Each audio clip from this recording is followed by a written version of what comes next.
ఎంత పెద్ద పడవైనా చిన్న హోలుంటే క్రమేణా వాటర్ వచ్చి మునిగిపోతుంది.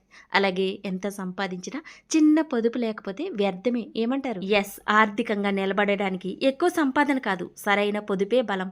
తక్కువ ఆదాయమైనా పర్వాలేదు, దాచే అలవాటు ఉంటే చాలు. ఎక్కువ డబ్బు ఉన్నవారే బలమైన వారు కాదు, సేవింగ్ చేసేవారే భద్రంగా ఉంటారు. ఏమన్నా మట్టి డిబ్బియే నాకు బ్యాంకుల కన్నా ఎక్కువ. ప్రతిరోజు మిషన్ కుట్టిన తర్వాత 100 అయినా 50 అయినా నేను ఖర్చు చేయకుండా ఇందులో వేసేది. ఎందుకంటే డబ్బు సంపాదించడం ఒక కళ అయితే దాన్ని సేవ్ చేయడం ఒక శక్తి. ఈ డిబ్బీలో డబ్బులు స్టార్ట్ చేసినప్పుడు నేను వ్లాగ్ ఛానల్లో ఒక వీడియో కూడా పోస్ట్ చేశాను. డిబ్బీ అంటే బద్దలు కొట్టేలా ఉండాలి, లేదనుకోండి అప్పుడప్పుడు డబ్బులు తీయాలనిపిస్తుంది. అసలే మనసు కోతి వంటది అంటారు. మిడిల్ క్లాసుల అలవాట్లో చీటీ కట్టడం కూడా ఒకటి ఉంటది. మీరు కడతారా? నేనైతే కడతాను. తర్వాత మిగిలింది ఇలా డిబ్బిల్లో దాస్తాను. అవి ఇవి కలిపి బంగారం అయితే కొంటాను. ఈసారి అయితే బండి. దీనికి తోడుగా యూట్యూబ్ సాలరీ కూడా యాడ్ చేశాను. ఇవన్నీ కూడా మీకు పెద్ద వీడియోలో షేర్ చేస్తానండి వివరాలు. డబ్బు సంపాదించడమే కాదు, పొదుపు చేయడం ఇంకా ముఖ్యమైన పని. సేవింగ్స్ లేకపోతే సంపాదనకు విలువే ఉండదు. ఖర్చు చేయాలనిపించిన రోజులు ఉన్నాయి, కానీ మనం పెట్టుకున్న లక్ష్యం మాత్రం గుర్తు చేసుకుంటూ సంపాదించానని కాదు, దాచాను కాబట్టి గెలిచాను. ఈ రోజు దాచిన చిన్న మొత్తం రేపటి కష్టాన్ని ఆపుతుంది. చిన్న పొదుపే పెద్ద రక్షణ. వీడియోకి ఒక లైక్ చేయండి. బాయ్.